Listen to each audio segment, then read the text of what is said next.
আল্লাহ রাব্বুল আলামিন বলেন,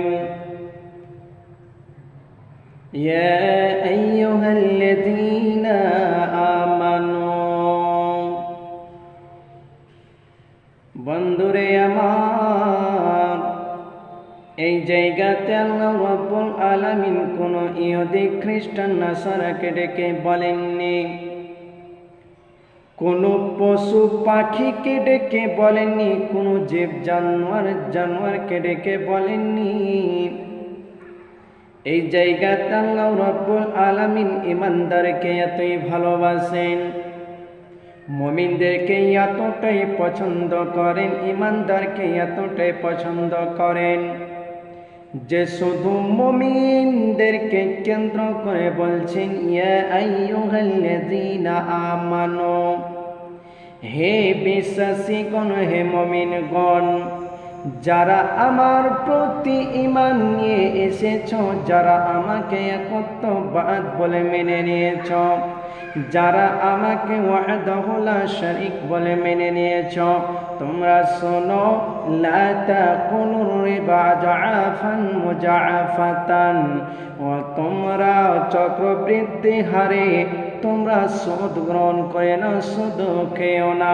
ওয়াত্তাকুল্লাহ, আর তোমরা আল্লাহকে দেখে তোমরা ভয় করো, লাআল্লাকুম তুফলিহুন, যাতে করে তোমরা সফলতা লাভ করতে পারো, যাতে করে তোমরা কামিয়াব হতে পারো।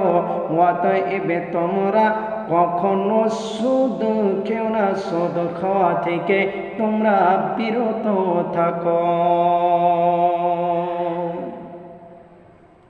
তাহলে যদি আমরা সুদ খাই, সুদ খাওয়াটা কি আল্লাহ তাবারক ওয়া তাআলা হারাম করে দিয়েছে, তাহলে সুদ খাওয়া যাবে না। আল্লাহ রাসূল সাল্লাল্লাহু আলাইহি ওয়াসাল্লাম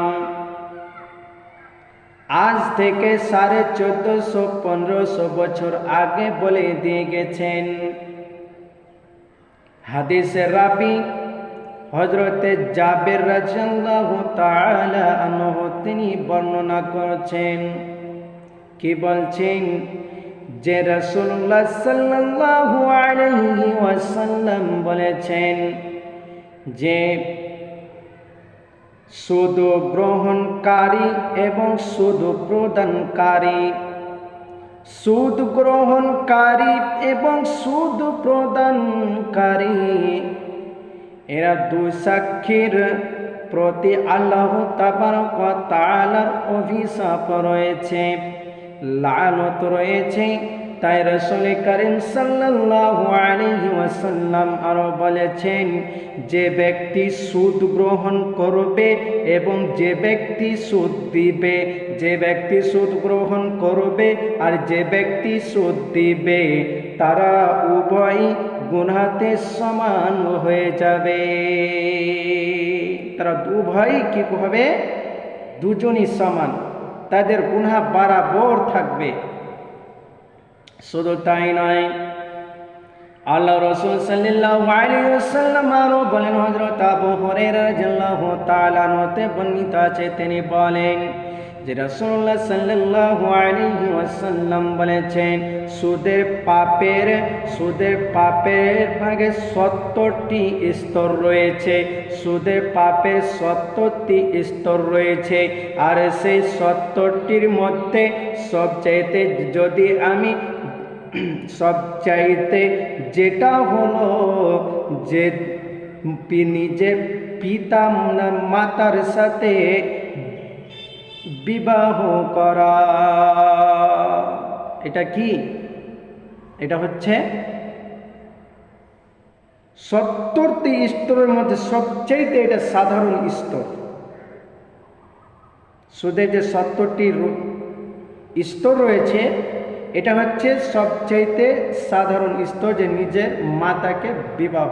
রাবি হযরতে আব্দুল্লাহ ইবনে হানজালা রাদিয়াল্লাহু তাআলা আনহু তিনি বর্ণনা করেছেন যে আল্লাহর রাসূল সাল্লাল্লাহু আলাইহি ওয়াসাল্লাম বলেছেন, যে ব্যক্তি জেনে শুনে আল্লাহ ভালো করে শুনবেন। আল্লাহ রসুল বলছেন, যে ব্যক্তি জেনে শুনে 1 টাকা, 1টি দ্রাহাম বা 1টি মুদ্রা সুদ গ্রহণ করবে, সুদ নিবে, সে যদি 36 বার জেনা করে তার চাইতে সেটা কঠিন হয়ে যাবে। তাইলে হাদিস দ্বারা প্রমাণ করে, এই হাদিস দ্বারা বোঝা যায় যে আল্লাহ রসুল বলেছেন, আমি যদি সামান্য 1 টাকা সুদ খাই আর আমি যদি 36 বার জেনা করি, তার চেয়েও বেশি এটা কঠিন হয়ে যাবে। তাহলে বন্ধুরে, আমি যদি 36 বার জেনা করে আর আমি যদি আল্লাহর কাছে ক্ষমা চাই, আমি যদি আল্লাহর কাছে তওবা ইস্তেগফার করি, তাহলে আল্লাহ তাবারক ওয়া তাআলা আমার জেনা করার পাপ, আমার জেনা করার গুনাহ আল্লাহ তাবারক ওয়া তাআলা মাফ করে দেবে, ক্ষমা করে দেবে। কিন্তু বন্ধুরে, সুদ এমনই একটি গুনাহ, সুদ এমনই একটি গুনাহ যে গুনাহটি আল্লাহ রাব্বুল আলামিন কোনদিন মাফ করবে না। যদি আমরা সুদ খাই তাহলে তার পরিণাম কোথায় হবে? তার পরিণাম হবে জাহান্নামে। যে ব্যক্তি সুদ গ্রহণ করবে এবং সুদ প্রদান করবে, সুদ দিবে, তারা দুজনেই তাদের বাসস্থান, তাদের থাকার জায়গা কোথায়? জাহান্নাম। তাদেরকে জাহান্নামে নিক্ষেপ হবে, ফেলানো হবে।